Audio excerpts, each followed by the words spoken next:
We're going. And we're live. Make sure I can see myself. Hello, everyone. Welcome to A Nice Place to Brew.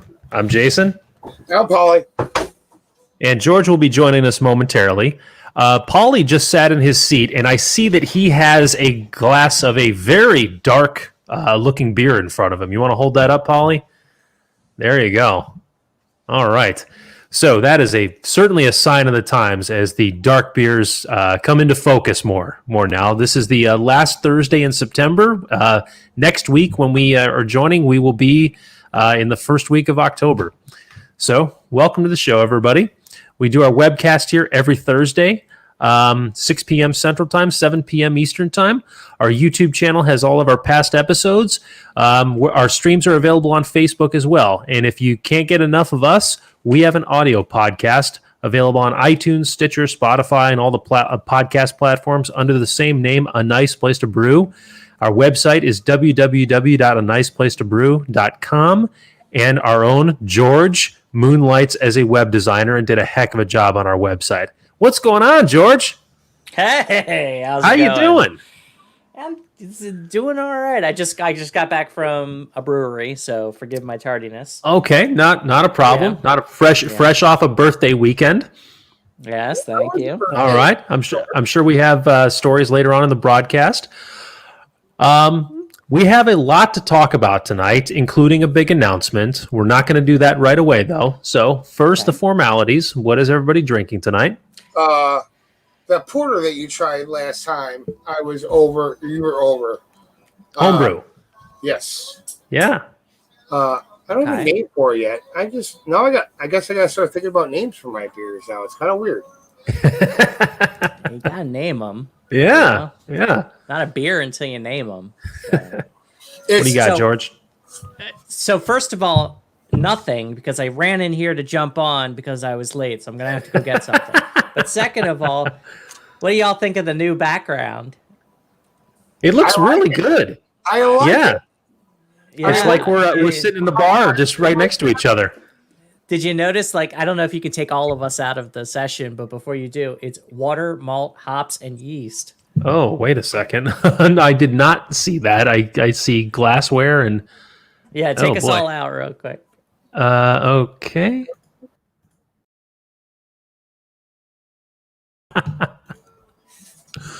Well done, cool? Sir. Yeah. That is very, very fitting. And I'm sure that looks great on the stream, too. Just that we just kicked ourselves out just so we can show our background. Hey, so... Yeah. Hold the fort down, guys. I need to share our links. I have a story behind the beer that I'm going to pour, and I want to send these links out first before I do so. Okay. Well, you do that, and then I'll go get something to drink. So. Oh boy. Pauly, okay, Pauly, you're on your own. Do us proud. No. I'll wait till you're done. Oh, okay. Yeah. All right. Thank you. Yeah. So, how's it going, Pauly? Good. Got some really good news this week. So. Yeah, you did. Yeah, I'm excited. Yeah. Been brewing a bunch of beer. I mean, happy birthday, by the way. Did you enjoy your birthday? What'd you do? Tell me what you did. Tell you what I did. So, honestly, Friday night was not terribly eventful. I'm not a big birthday party kind of guy, so I didn't really do a whole lot there. But went golfing over the weekend, and that was fun. Yeah, and basically kind of hung out and had some good downtime. I do have a little bit of an announcement myself. In the next week or so, it's in Cincinnati right now, so probably in the next couple days, I should be getting my Play-Doh version 3 airlock. So the next beer I make will be run through the Play-Doh airlock. What's the ETA on that? I don't have an exact ETA since it's an international shipment. Okay. But it's in Cincinnati at the moment. So. Oh my gosh, the delivery story around this is quite something. It's just it came from China. It like shipped directly from their warehouse in China apparently, and it's just taken forever to get here. But Well, and I'll be happy when that it wasn't. gets here. I'm sure, like you mentioned before, it was not made clear when you bought this that it was going to be, shipped over from China and take, a completely unknown amount of time to make it over here. But anyways, Yeah, no, that is very true. Either way, the product looks very impressive. So I think it's going to up your beer game very nicely. I'm hoping it is. So Yeah. I'll share that with you guys. Hopefully there'll be a web page I can log into and Okay. share that with you guys. So. Okay, I'm going to do this real quick because we have a guest in waiting. All right, so flashing back to an old podcast episode of ours, and I tried to look up what the episode was, and I was unable to. But I had a lot to say about a fairly prominent brewery here in Illinois called Hubbard's Cave. And George, you will recall my my ranting beer review of the Imperial French Toast Stout, which hit me in just about every bad way that could be done. Yeah, you were. Well, okay. There's a lot. You both know me very well, and there's a lot of things that a lot of people could say about me, and most of it's true. I would hope that one of those things that people would say about me is I am very fair. So, in my fairness, I am extending an olive branch to Hubbard's Cave and giving them another shot. Okay. So I have a can of Hubbard's Cave, come heavy or not at all. And this is my favorite style of beer. It's a wee heavy, and it's a 10%. Yeah, all the way of 10% wee heavy. And I'm going to give it a shot. All right, so Hubbard's Cave. Yeah. This isn't baseball. 2 strikes and you're out. I'm pretty sure. Exactly. Yeah. I will also point out that I have not had dinner, and I'm going straight from 0 to a 10% beer. So I may be in rough shape by 7 o'clock. We shall see. Jason needs like a baguette or something. Just you get some carbs in him, All right. That being said, we have a guest in waiting that I'm going to invite, and we can all say hi. Hey, Steve. We are live on A Nice Place to Brew. Hey. Welcome to A Nice Place to Brew, Mr. Steve Nelson. Hey, how you guys doing? I'm well. How are you? Good. How are you? Thank you so much for joining us. Yeah, no problem. Yeah, it's an exciting day for all of us here for many reasons, particularly one of us. And I will say no more. I will let you guys take it away. So, are you? Steve, go ahead. Pardon? All right, Steve, go ahead. This is Steve from Route 66 Brewing, and I had an interview with him the other day, and I got the job from him, so I'm going to be the head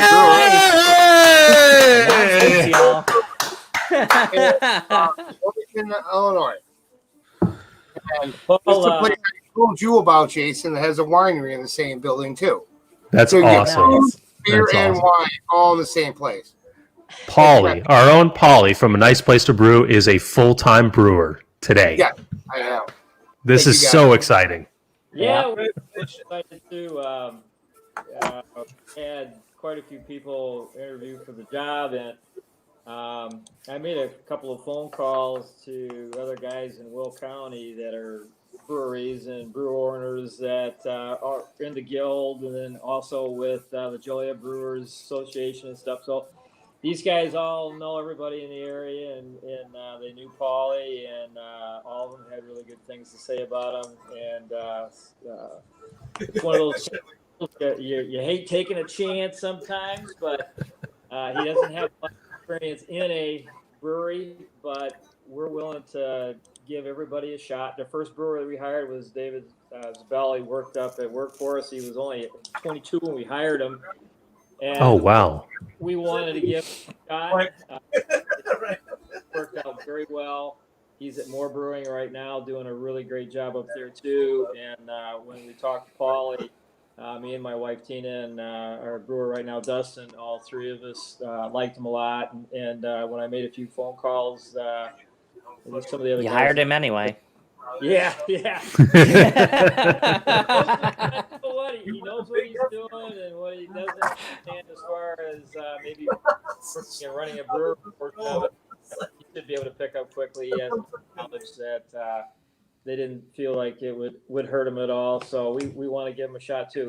He made it clear that he really would like to get into the brewing industry a little more than he is right now, and he has a passion for it.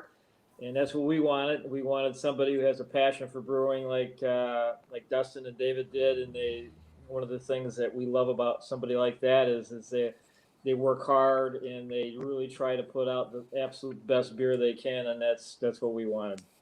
Well, I think Pauly hits on every single one of those notes. So no, I think this is really an ideal fit for both sides, and I look forward to great days ahead for both of you guys.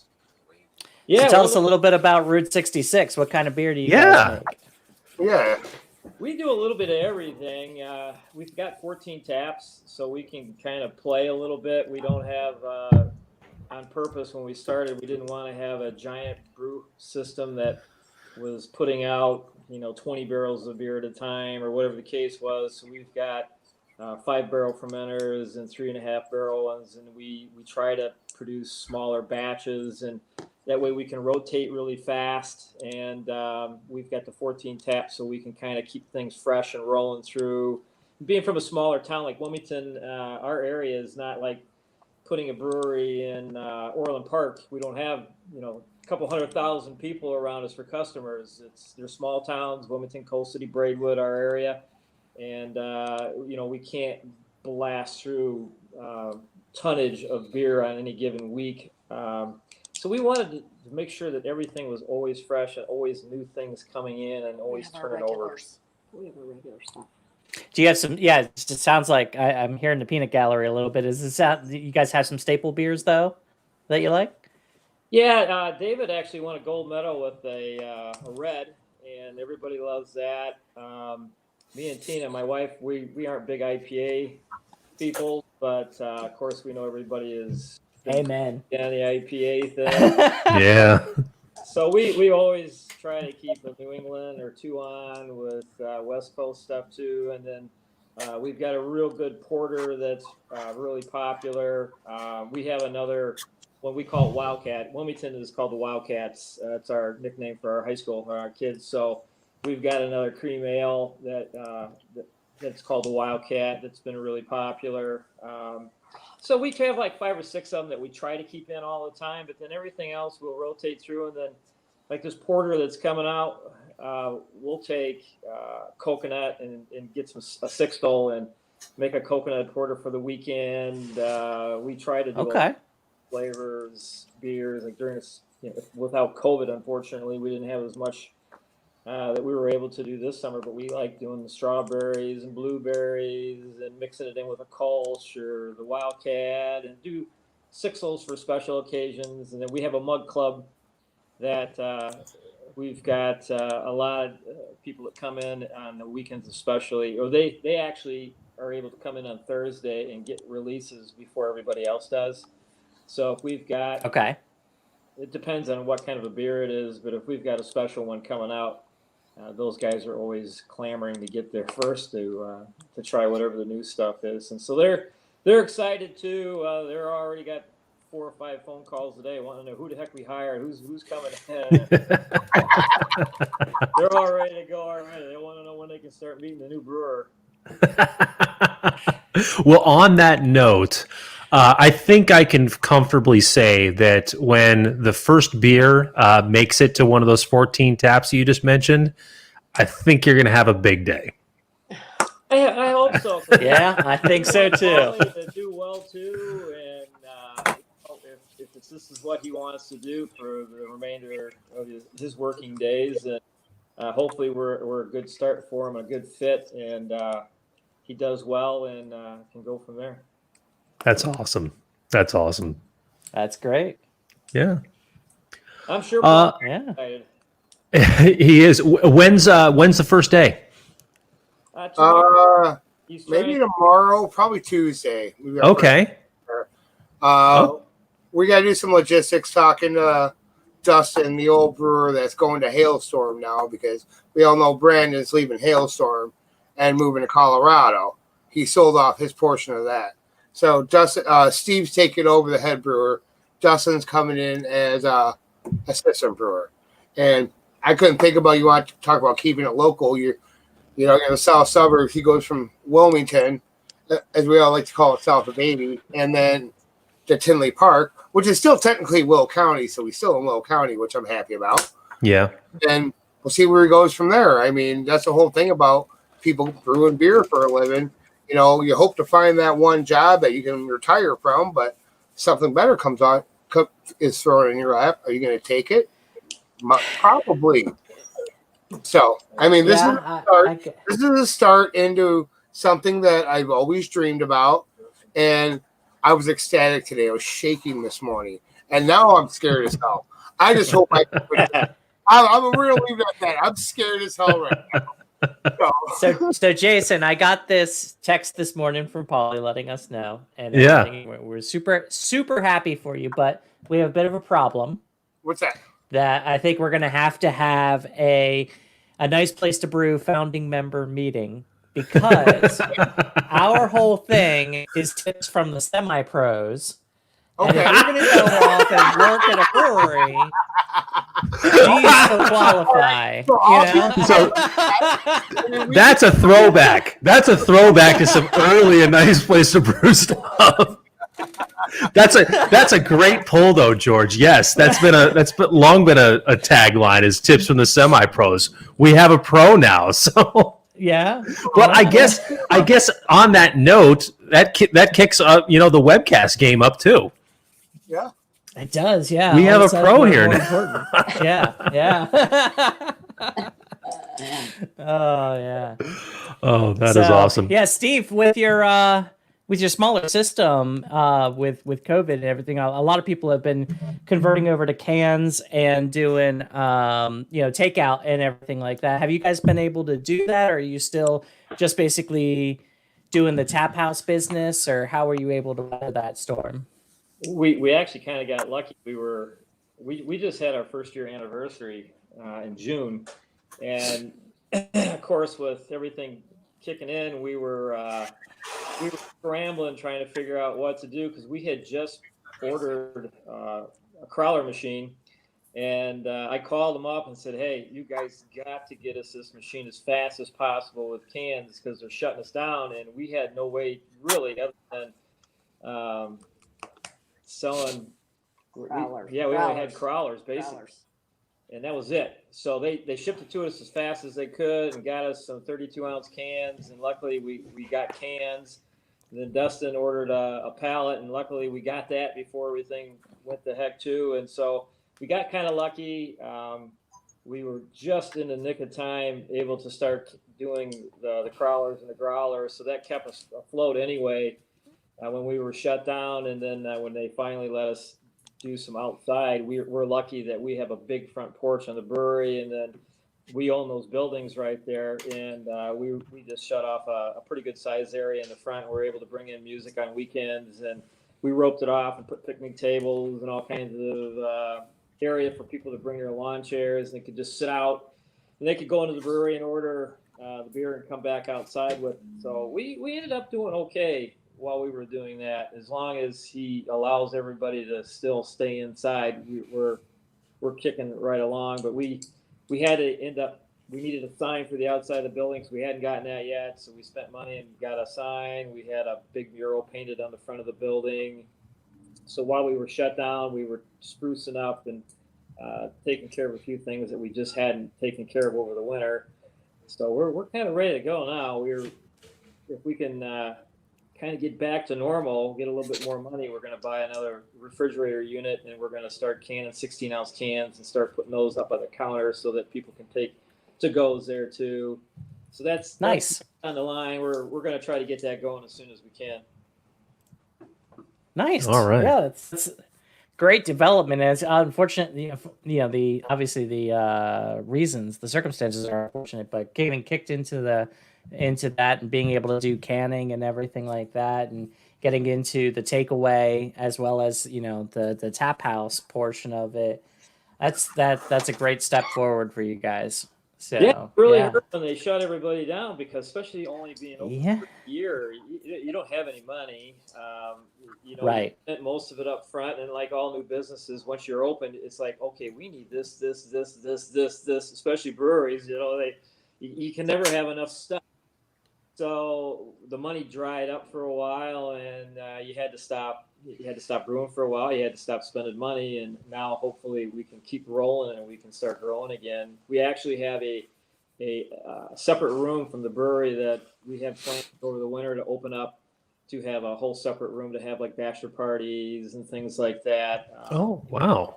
Yeah, we've got enough. One room. of us needs one of those soon. I guess he's over there. Yeah.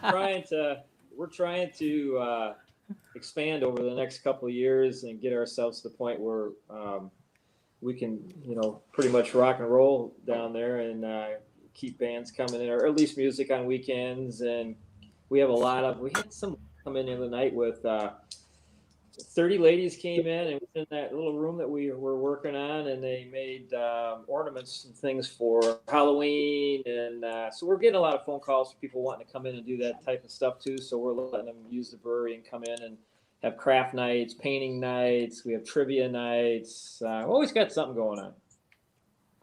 Nice. That's Always awesome. good. It's nice Yeah. for towns, you know, you small towns, you like keeping it active and have something for everybody to do. Yeah. I was telling these guys that I just came back from the brewery. It's 5 minutes away from me, and I live in a super small town. And so they do a lot of the same stuff of, you know, bringing in musical acts and just engaging with the community. And sometimes that makes all the difference in the world. So it's good that you guys are doing that. Especially in a challenging year like now. Yeah, when you're in a small town, you have to cater to your customers that are your locals, because you can't count on people driving from Kankakee, Morris, and Joliet. It's, you know, 15-minute, 20-minute, half-hour drive, depending on which town you're coming to. And on a nightly basis, that's not who, you know, is the person rolling in all the time. It's your locals, and you got to make sure that you're doing the right thing. And I told Pauly during that interview, we have to make sure we brew really good beer all the time, because our normal clientele that's there, you know, 5 or 6 days a week that keeps you in business are your locals. And if you brew bad beer, they're not coming back. And I get that. It's Very true. You know, I totally do. So, like I said, we're going to do this. We're going to kill it, Steve. I think so too. So I'm sure the menu will shift over time as Pauly kind of finds his footing with the brewing on the system. But to this point, do you guys have a couple of staple varieties that are pretty regularly available? Yeah, we just got we weren't going to do any lagers because we just didn't have the fermenter space. We know when we weren't brewing, we fell behind, and now that we're starting to get busy again, we weren't going to do a lager, but we went ahead and did one, and it just came in last weekend, and everybody loves that. It's just an easy drinking, good summer beer. But when Pauly comes in, we've got next week we're going to try to get in Wildcat, one of our favorites, with a cream ale. So we wanted to put them on the system to start with some beers that we know what the recipes work well with this system, and it would be easier to bring them in and say, hey, here you go. We know these are really good. They're recipes that we've already brewed 5 and 6 times, and that way he can get his foot in there and learn the system on stuff we know will work good, and then he can start playing with some of his own stuff too. So that's kind of the way we want to get things rolling. I think that makes perfect sense, especially because, you know, those are beers that, you know, without a lot of fancy adjuncts, you know, if there's base level problems, you can usually tell pretty quickly. But Pauly is certainly well versed enough that he's going to know his way enough to get around that. And the first examples of those I know will be top notch. Yeah, we wanted him Oh, to be yeah. comfortable too. You don't want to bring somebody in and scare the heck out of them right off the get go. And we did the same thing with Dustin. When he came in, he brewed 2 or 3 beers with David that were the same as what we'd already been using, our staples that everybody really likes, or similar to what we've already done. And it worked out really well. And that way, Dustin got used to the system, and then he kicked in and just started doing his own things. And then he felt more comfortable with doing them, not worrying that he was going to blow something up and ruin something. He was more confident by then, and he was ready to roll. I'm sure That's great. It's that whole learning curve. It's just figuring the system out, and then once you figure the system out, you're on your way. So, Yep. I mean, I know, I hope my first few beers are good. I'm not trying to be cocky. Maybe, like I said, I'm a little intimidated, if that makes any kind of sense. So, great. Well, I appreciate that. I feel good. Like I said, we're gonna knock South Park. Let's have some fun. Yep. That's what it's all. Route 66 Brewing, and I got to admit, when I was there on Tuesday, I looked around and I kind of noticed a few things that made me almost feel like I was at home, because I saw the flag out front that's got the tie-dyed peace sign outside. I saw a peace sign on the wall, and then I see Jerry Garcia in the bathroom. I'm like, all right, I feel good about this. I can profess, he called me yesterday and told me this exact same thing. So I'm just saying that spoke to him. There. I put all the old rock guys in there. Full of Clint Eastwood, John Wayne, and good rock and rollers. And it's fun. I've had a lot of fun with just putting the bathroom together. It's pretty neat, though, isn't it, Pauly? It is. I mean, I can't wait. You don't hear that often. I can't wait till I'm in there when they're not open. I go look and see all the pictures in the women's restroom. And on top of that, I'm gonna. You haven't seen the women's restroom yet. It's better. Yet, like I said, that's awesome. You can tell we've been having but I hope you guys don't mind. There might be the dancing brewer. If I'm rocking some music out in the brew house, I might be dancing. It's probably gonna happen. You know what? Yeah, we can do that. That is not the first time I've heard a brewery say that the women's restroom. In fact, I've seen it is that the women's restroom is better than the men's restroom at a local brewery over here. The men's restroom literally has just a utility sink, and a toilet in it, and the women's restroom is decorated all nice with pictures of Ryan Gosling for seemingly no reason whatsoever. And it's like, okay, so obviously you put some thought into that one. One thing we learned, we have a little restaurant in there too. It's called Nellie's, and as soon as we put that restaurant in, I can't tell you how many people were coming in going, thank God you have a nice restroom. People like when they go places that there's not holes in the wall and everything's dirty and stinks. And so we put the brewery in. We were making them actually very, very nice. And people were like, what are you doing that for? Somebody's going to just punch a hole in the wall. And I go, no, this is a brewery. This isn't the same crowd of 20-year-olds drunk all night coming in and banging, knocking holes and shit. This is true a clientele, and people appreciate it when they go in there. It's nice, it's clean, and it's kind of cool. And why not? The brewery is pretty cool. We got a lot of neat little things going on in the brewery, so we wanted to make sure the bathrooms are cool too. This is so interesting to me. This is the first time in the history of this webcast that we've talked about brewery restrooms. Yeah. That is true. But you know what else? I will say, Steve, to your point, I think the more effort you put into your restroom, the more likely somebody is to respect said restroom. Like if it is just I agree with that. Yeah. Yeah. So I get it.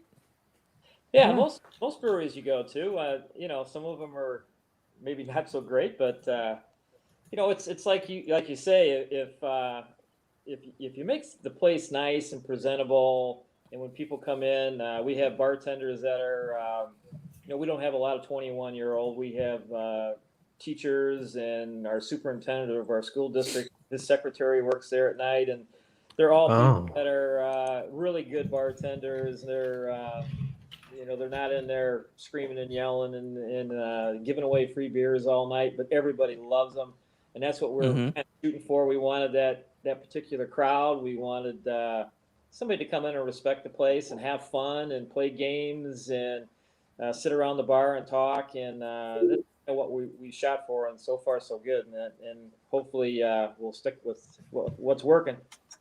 And opening was last summer, you said? Yep, last summer.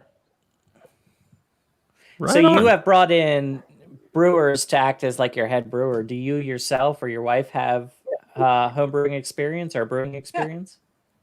Drinking. We drinking. Well, that's important. Yes. That is important. We travel quite a bit, and everywhere we go, we're going to brew everywhere.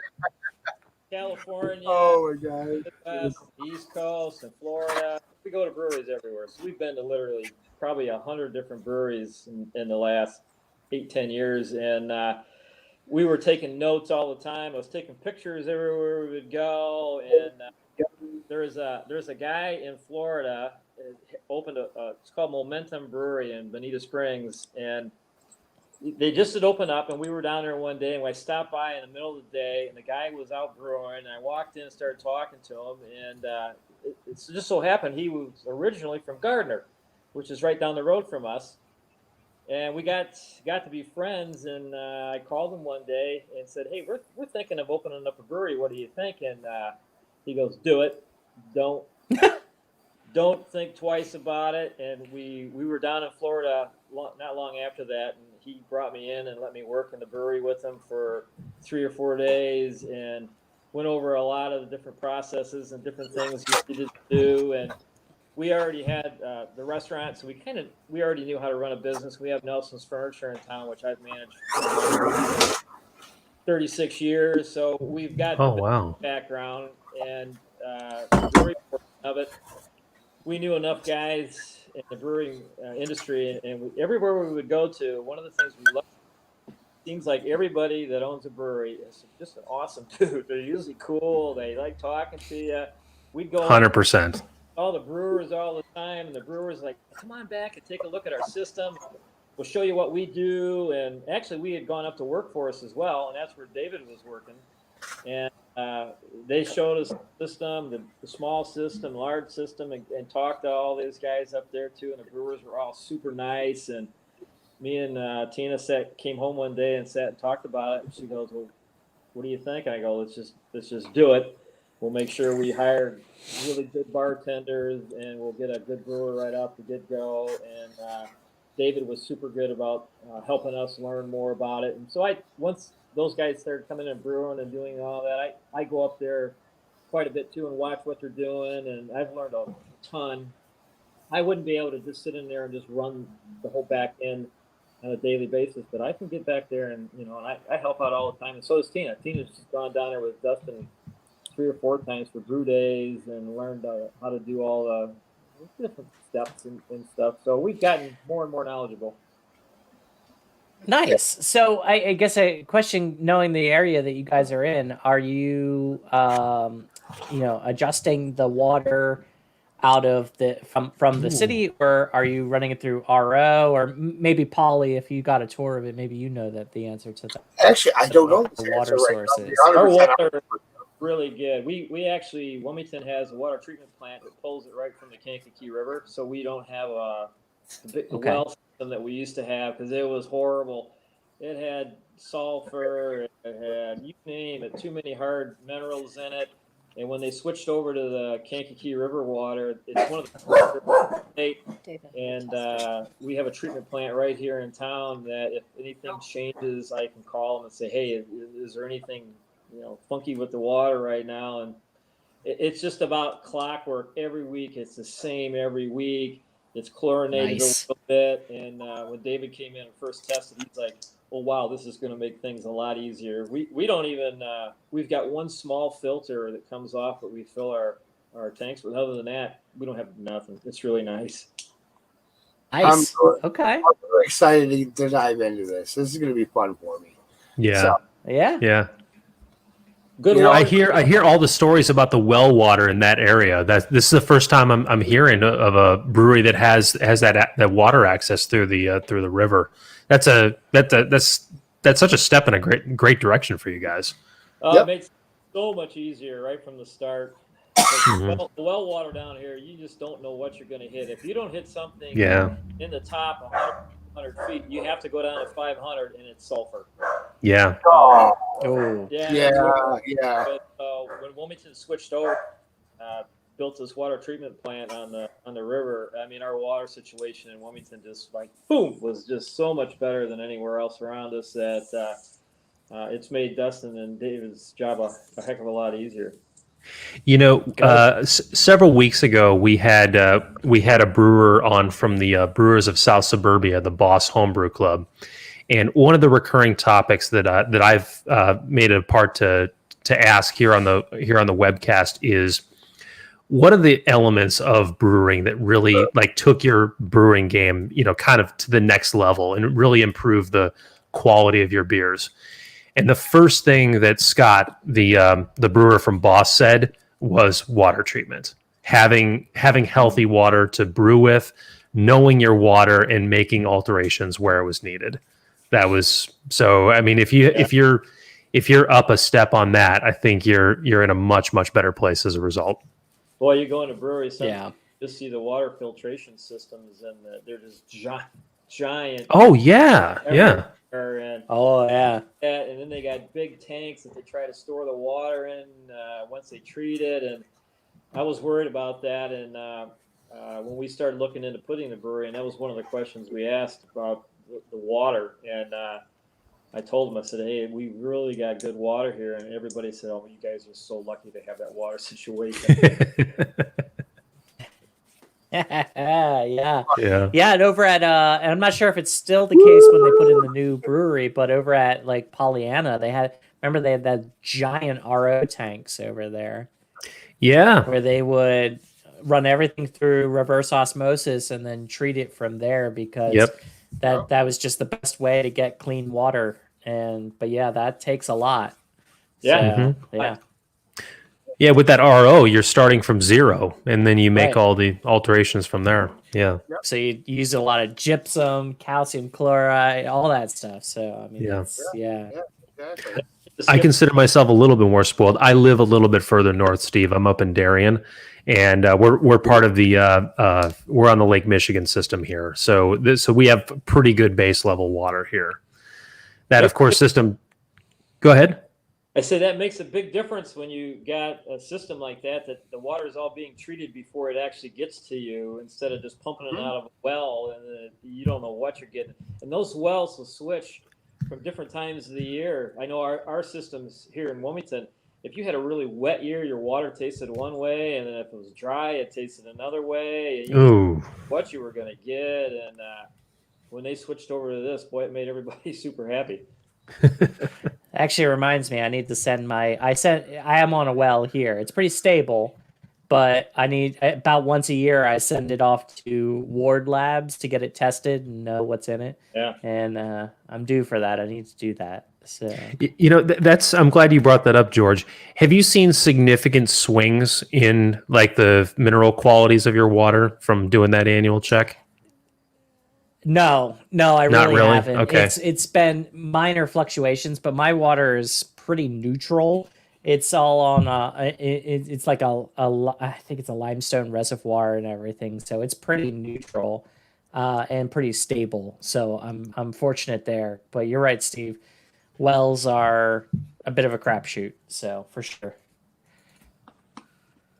They are, because you never know what's in that ground. Yeah. You never know what's down there. Yep. Yeah. So yeah, I actually talked with one brewery that they took their water siphoned directly out of the river that was out there, and basically what they did was before they brewed a batch, they'd have to run it through a quick test of through a system that they had to see what the mineral content was at that time. to be able to treat it appropriately. That just sounds like a lot of work to me. That Yeah. does. It's not treated. You Yeah. gotta treat it yourself as it's coming off the river. Yeah, that's rough. Yeah, but they make good stuff though. I couldn't doubt that. So There you they're go. doing something right. Yeah, exactly. Steve, do you have a beer of choice or style of choice? I like a little bit of everything, tell you the truth, except the really heavy, really bitter IPA stuff. I don't like them. I don't like sours, but I can drink a port, I can drink red. I like stouts. I truly, me and my wife both, we like a lot of different things, except if it just gets too bitter or too much hops. Some of that West Coast IPA stuff, I just don't like. I can't hardly even drink them. But Right on. I really like the browns. Any kind of a brown, I love too. So we can. That's one thing. You're talking Jason's language. Yeah, sure are. Stuff. I like to be able to go in there and say, give me if you got a porter, give me a stout, give me a brown, give me a red. If you got a lager or any of this stuff, I like trying all of it. I'm right there with you. Yeah. The red, the red ales, the porters, stouts, those are right up my alley. And being that we're heading, we're now found ourselves in autumn time. This is really where those beers start to come out, and I'm always excited for that. Yeah, we've got for all that coming up now. I have in my hand here. What you got, George? Go ahead, Jason. No, I was going that direction too. So okay. I've got I have a wee heavy here that I'm tasting for the first time, and this is all the way up to 10%, and I gotta say it's tasty. Okay, I was wondering if they struck out with two swings. So no, this is a hit. I don't know. I mean, I'm torn between kind of single or double. But no, this I think is a very, very respectable effort by our friends here. But no errors, No.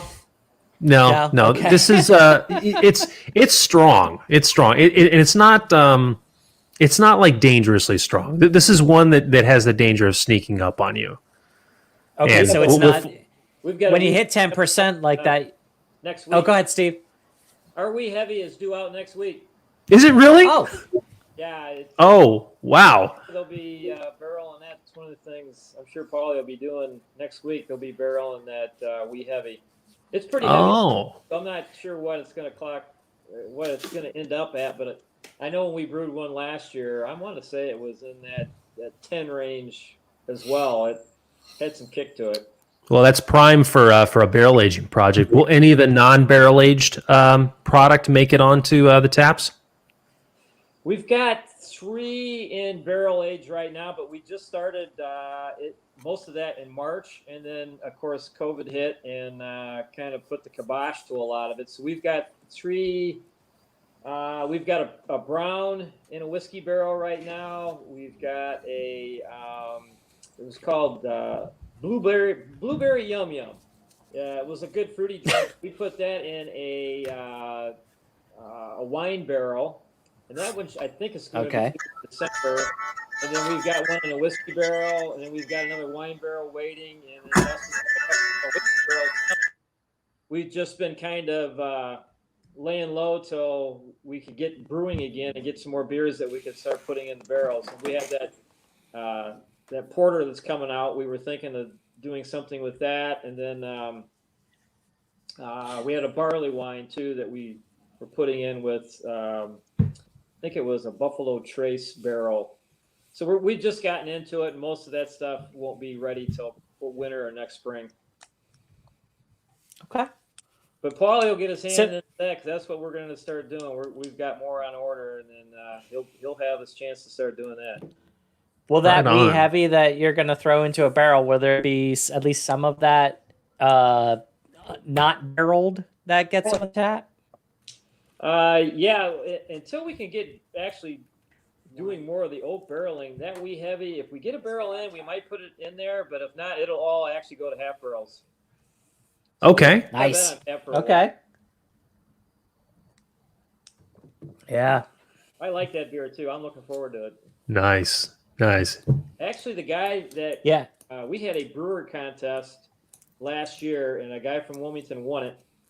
And one of the prizes was you got to come in and brew a beer. Well, that's what he wanted to brew, was a wee heavy, and we had it last fall, and he came in and brewed it with David, and it was a hit. Everybody loved it.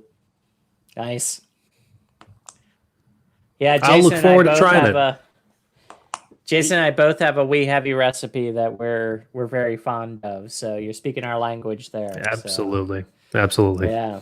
Yeah, I think everybody's looking forward to it. Especially next week. It's supposed to get cold. It's supposed to be in the 50s. Everybody will be coming in looking for some of that stuff. So it's coming out at a perfect time. Absolutely. Yeah, good. Yeah, so one of the things is a kind of a bit of a running gag on here is, anytime we have a guest on like yourself, we'll talk you guys up, obviously, and ask you questions, because we're very happy you're here. But then we say that in return there should be offer code Jason at checkout, because Jason is our promotions guy. He tends to talk people up. So Jason, if you look off to the right, you should see a section that says banners. I made one for you specifically. It's the first one that you should see there. Okay, where am I supposed to look? Off to the right, you should see a section, an icon that says banners on the screen there. This is banners, yeah. Okay, and the top one, if you just click that.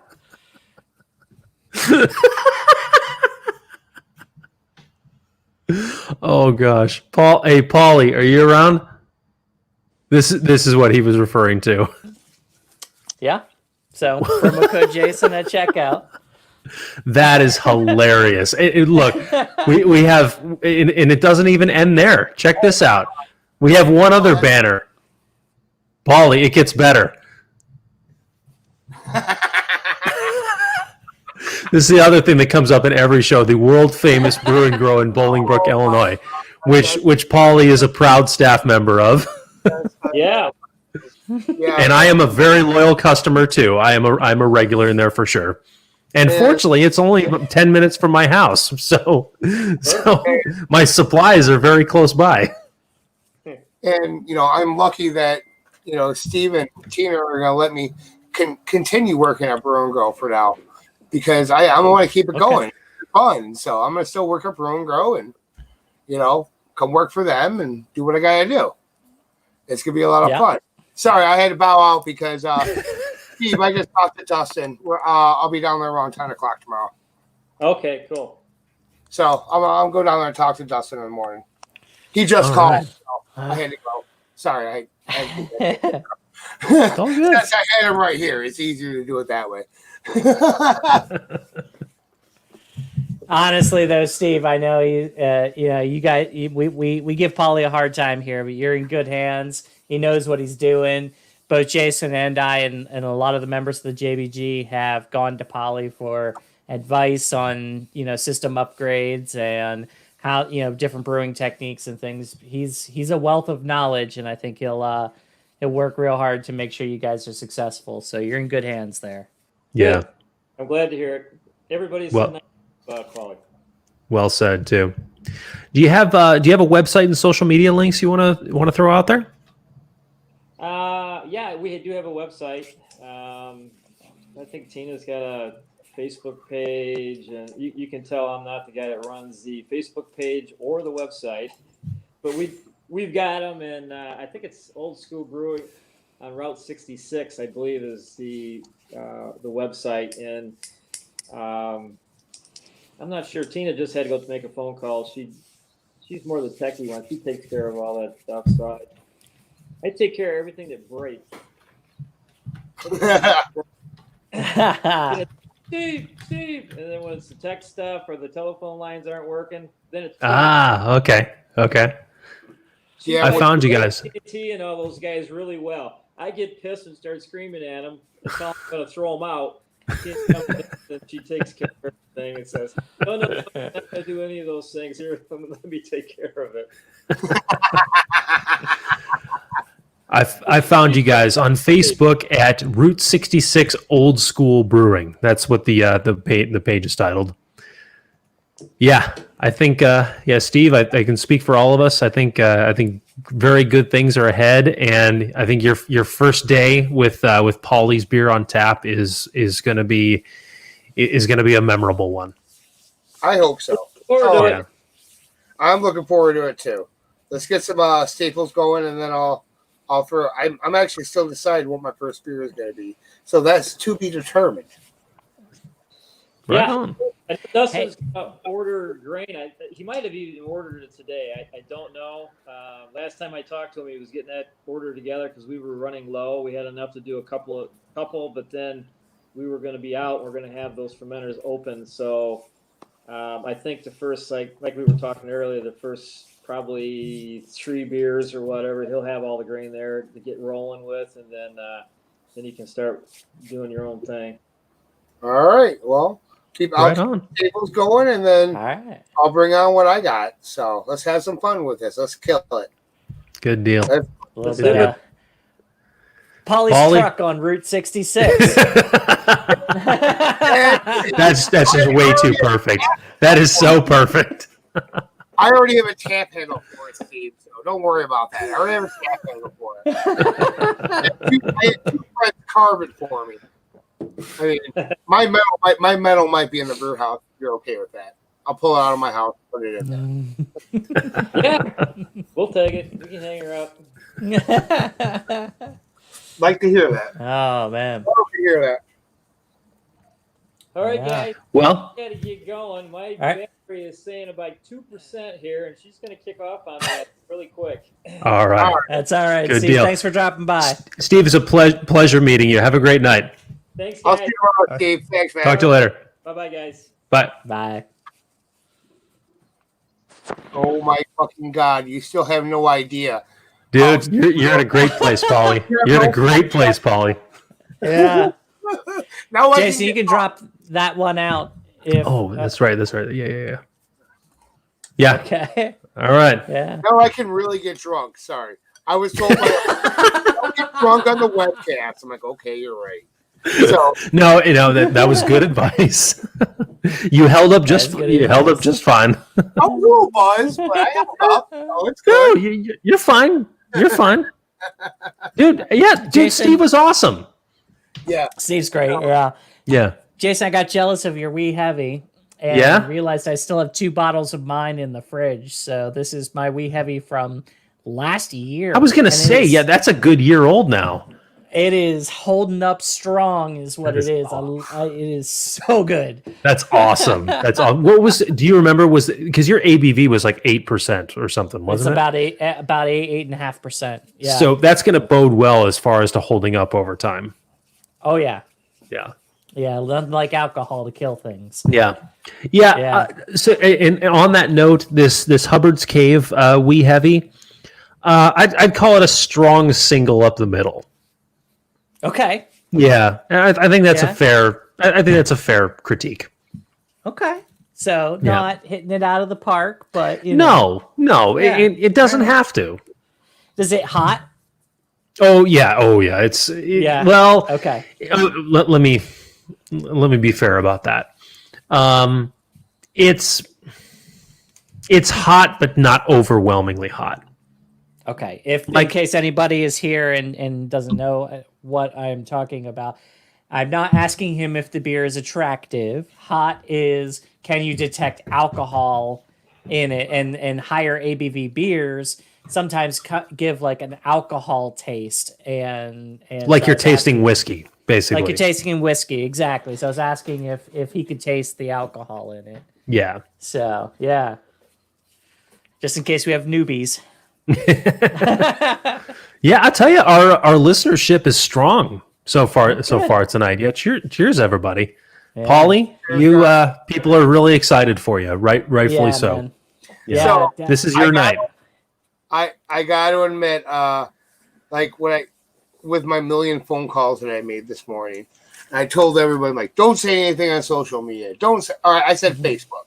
And I got my one friend, Seth, he might be listening. I told him, like, don't say it on Facebook. He says it on Instagram. And then all of a sudden, my sister and the Bluegrass Fest both posted, congratulations on your new job. So it didn't stay secret for long. Damn it. Pauly, I think it was really to your benefit that you got the news on the same day as the webcast, because there's no way this would have like transferred over several days. No, God, no, for sure. I mean, the Bluegrass Fest family, and between everybody I talked to and everything, it was out there. It was known, but nothing was said. And if you notice, I never said, like everyone said, did you get your gig? Get your gig? I never said that on any comment. I texted them personally. So it was never said till when I said it today, even though I wish he would have said it, but it still felt good for me to say it. I'm the head brewer. Really? All right. Oh man. So, all right, Jason, what's the final verdict? What do you think? Should we have our quick conference here? Is Pauly allowed? I mean, I'll make sure I get at home. It's okay. You talking about the semi-pros thing? Absolutely, I am. Yeah, because it's just not fair. I mean, he's gonna. What are your thoughts? What am I going to tell me? Come on, what am I going to do?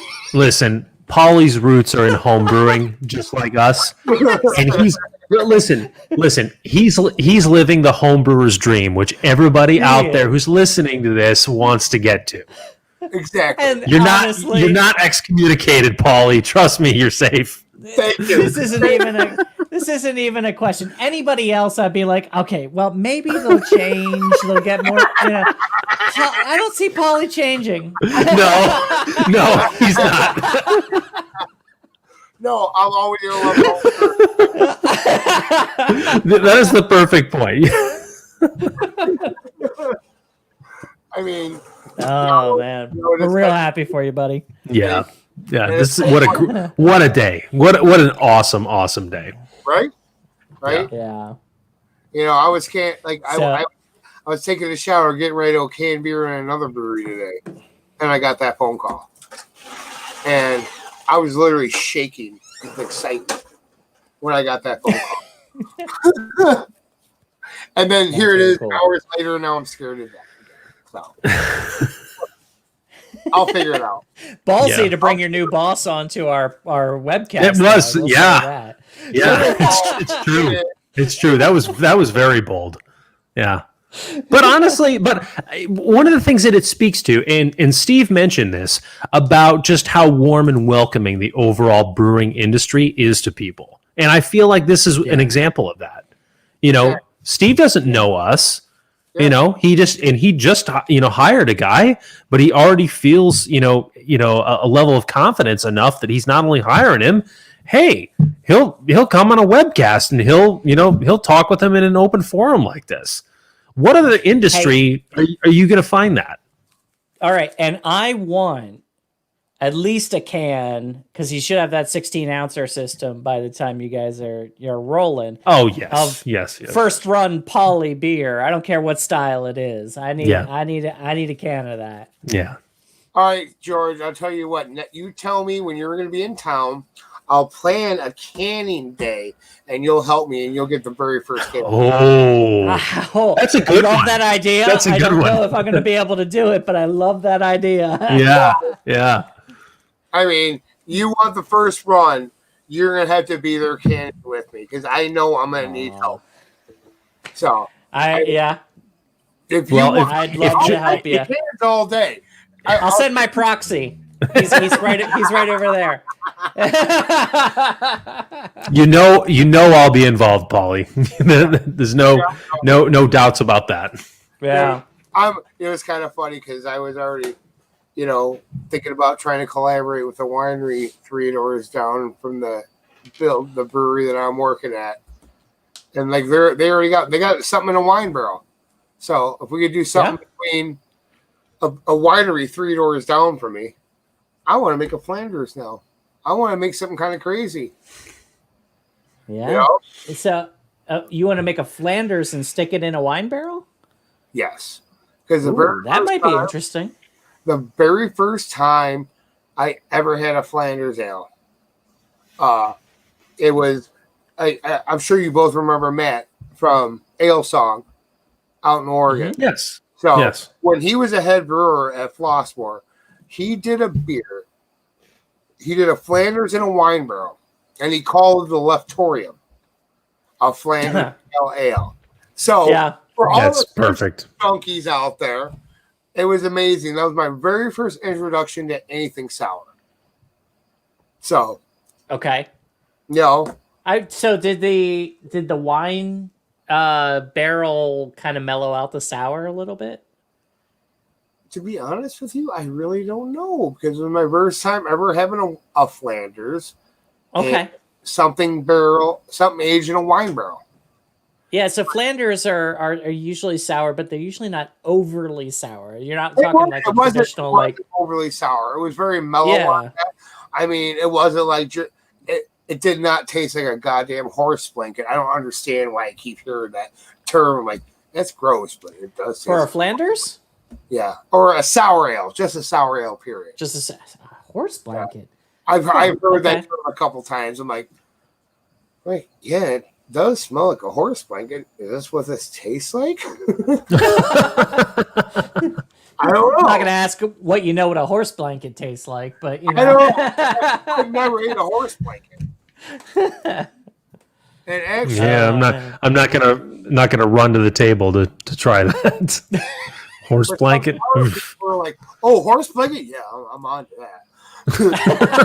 It tastes like I'm walking into a pig farm, for Christ's sake. Right. You know? Right. Oh man. Yep. So I'm excited. Drinking this on no food was not my wisest decision. Yeah, well, that happened. Hey, I know you. No. Hey, I've got a solution to this because I know you, Jason, and I know if you walk up those stairs, assuming you can make it up those stairs. Yes, I can. There is a bowl of cereal on your counter that can help solve this problem. No, there's nothing in it. Listen, okay, I know what you're referring to, and you know that's just nibbles for me. That's not. Oh no, it absolutely anything substantive. There's usually a bowl of some sort of cereal on your counter, though. You know. Tell me I'm wrong. No, you're 100% right. And anybody who's spent any notable time in my house will attest to that. So I was playing with the background earlier today with the water malt hops and yeast, and I couldn't resist making those banners for you. That's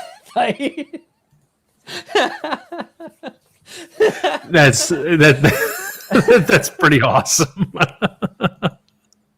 Well done, my friend. All right, so we're gonna have to. Will this carry over for future shows too, or will we have to redo these each time? Oh no, they'll carry over. Yeah. Okay. All right. Anytime those topics come up, feel free to use them. All right. Okay. What's up, Pauly? I thought I heard you guys were getting ready to sign off because I was outside smoking. So No, not yet. No, we were talking about the banners. The banners, yeah. All the banners, keep those because I might be able to talk to Mike and make that happen.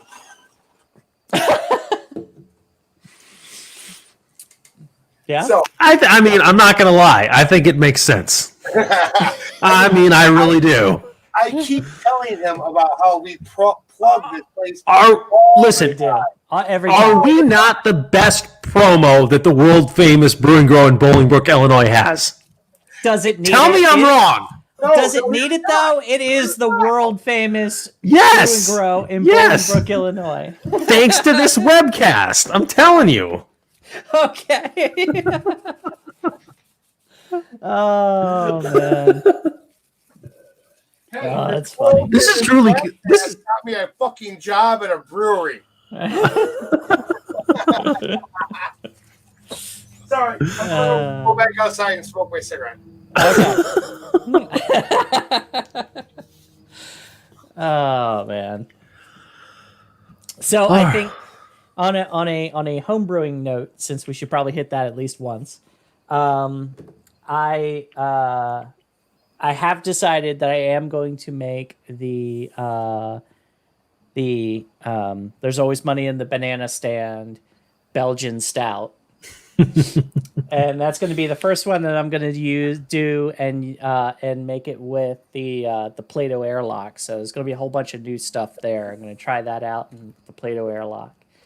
And just as a side note, I was talking with the brewer over at Unionville, and because that porter went so well when I did the 5-gallon batch, we're going to scale that up and do it on his system. So we're going to have it, a full thing. I think we're going to have to dial back the alcohol a little bit because a lot of their stuff is like 4 and 5%, and that was, I think, 8%. So was it that high? It was like 7 or 8. It was pretty high. Wow. Okay. Yeah. All right. So we're going to dial that back just a little bit, and then and we're going to put it on tap there. Right on. Yeah. But yeah, I think I've definitely decided to try that Belgian stout and see how that goes. Well, I mean, if I feel like this is a long time coming, being able to scale up that beer at your local place. Speaking of that, have you continued to participate in stuff with them? Yeah, there's a new guy there. His name's Brandon, and he's doing great. And he's kind of becoming an associate brewer there, so he's taken over a lot of that. Oh, okay. Along with Jason, and with me getting this new gig, that's actually taken up a lot of the time. I'm working while they're doing their brew day, so I haven't been able to participate a lot. But when we scale up this porter, I definitely want to be a part of that. So, Okay.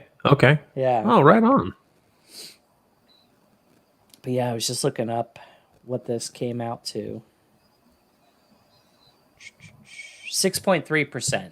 All right. Okay. That's about. Yeah. I mean, that's more fitting for a porter. It is a little more fitting for a porter. Its ABV target was 5, so I overshot that. You overshot that. All right. Apparently. All right. Yeah. Yeah. So, what's on your deck, Jason? What's up next for you? Wine. Okay. Yeah. Heading back to Michigan. Yep. Going to Michigan on Saturday. Jason, we need to do meat again. Yes, we do. We need to do meat again. I have all the stuff. Well, I mean, I have all the supplies minus maybe a little bit of honey because I have probably 3 to 4 pounds here at the house. So you have the same honey that we did before? Yeah. All right. Is this still from that batch you bought like 2 years ago? Longer than that. No, I had my honey for 5 years. Yeah, I'm at 5 years with mine too. But I mean, George, you said it before. It's apocalypse food. It doesn't go bad. No, it is. I just thought you would have made enough mead to get rid of it by now. No, I mean, I used by far the most of it with the batch I did with Pauly. Okay. The funny thing about that is, this is the funniest thing ever. Even though I posted the picture of the growler that had the little scarf on it, I mean, I thought that was funny. But we had the same fucking honey. We both had the same fucking honey. It was from the same farm.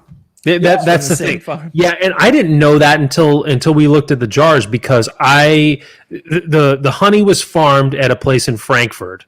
I bought it. I bought the honey from a place in Indiana, which I thought that Indiana place made it on their own.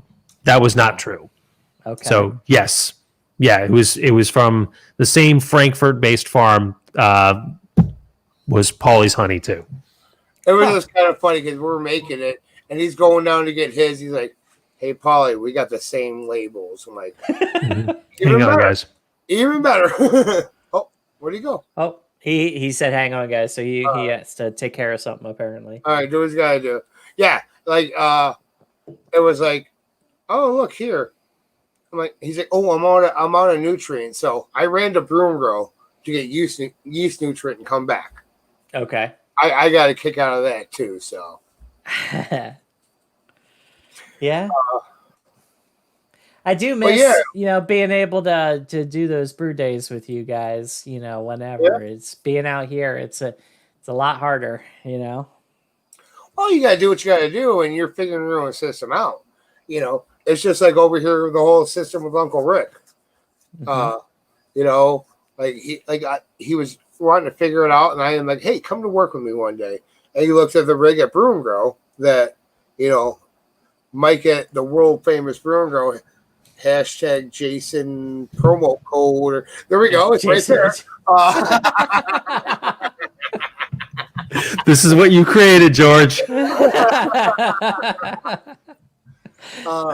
I was going over there, like, oh, he's like, I need more yeast nutrient.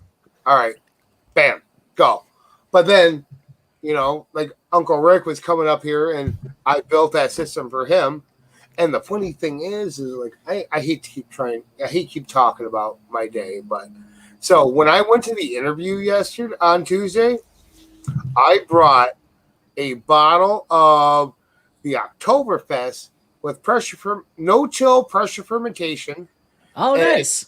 A bottle of that porter, which I really, really hope I can get some to you, George. But if I drink it, I'm sorry.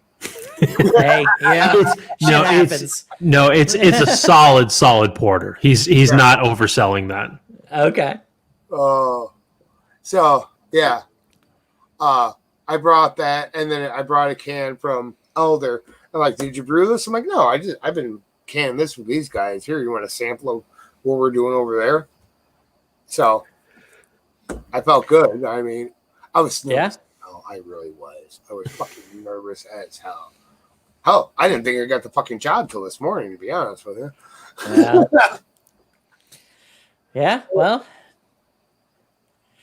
It couldn't have happened to a nicer guy, and like I said, and I wasn't blowing smoke earlier. I mean, I know a lot of people come to you for, advice and everything, and so I think he's in good hands. Absolutely. I really hope so. I just gotta learn that system. I gotta learn how to do it. It's gonna be that learning curve. I do that learning curve. But you're gonna have resources too when you have questions. This guy who's moving elsewhere, and look at all the people that we've had on this webcast. That are gonna be knowledge bases for you too. Yeah. Brian, the guy from the barrel aged brewery in California, Matt Brando, the Metal Monkey guys, Joel, for sure, Jamie. I mean, run down the list. I mean, you're going to have a lot of support. You're right. Good question. Does Route 66 use Omega yeast? Because I don't know. I don't know. I don't know, George. That is an excellent question on many levels. I don't know. I'm working on it. I'm trying. I'm trying. Pauly? Are you going to handle those supply relationships? Are you going to manage that? Dude, that brew house is mine. I order grain. I order this. I order that. Okay. So yes. Okay. Yes. All right. I don't know what they're using. I do know the vendor that they're using is the same vendor I have at Brew & Grow. So I'm somewhat familiar with the website. I mean, now I'm going to be doing something. I'm not going to be going to Brew & Grow to get supplies. I'm going to be on the website going click. Hopefully I got it. Do you know if they use starters on their yeast, or did they just do a commercial pitch? I don't know. You don't know. All right. Well, okay. So next week, obviously, we're gonna have questions. Yeah. Okay. Yes. I don't know if I'm gonna get a brew day in by next Thursday, but if I do, I mean, you guys both know how to get a hold of me. I can ask those questions, or I'll have those answers for you. Okay. So, all right. One of our friends is making another one of our friends, Jason, is making good. And I'll tell you what, get your time in, get your experience in, because in like 5 to 10 years, you're gonna come out here and we're gonna all three of us are gonna open up something. So figure out what you're gotta doing. be on a and then mountainside, come George. out. It's gotta be on a mountainside. What? On a mountainside. I want. I got no problem with that. It's like an hour that way, you know. That's so fine. yeah, We'll build houses over there on the mountainside, and we go walk to the brewery. okay. Mountainside Brewing Company. I would be shocked if that didn't already exist. I would, yeah, I would too. Yeah. Because my porter's going. I gotta go home more of that. What the devil are they howling at? Yeah. All right, boys, let's round it up. Okay. All right. As I'm right down to the bottom of this 10% Scotch Ale. Yeah. Thank you, everybody. Oh, go ahead, George. No, I was telling you that I just ran out myself, so it's good timing. Right on. Well, thank you, everybody, for tuning into the webcast. And once again, Pauly, the day is yours. Of huge congrats to you, my friend. Getting to great days ahead. We do the webcast every Thursday here on the YouTube channel, 6 p.m. Central Time, 7 p.m. Eastern Time. Our YouTube channel has all of our past episodes. If you can't wait till next Thursday, check them out. We also have an audio podcast under the same name, A Nice Place to Brew. It's available on iTunes, Stitcher, Spotify, and all the places you get your podcast from. Our website is www.aniceplacetobrew.com.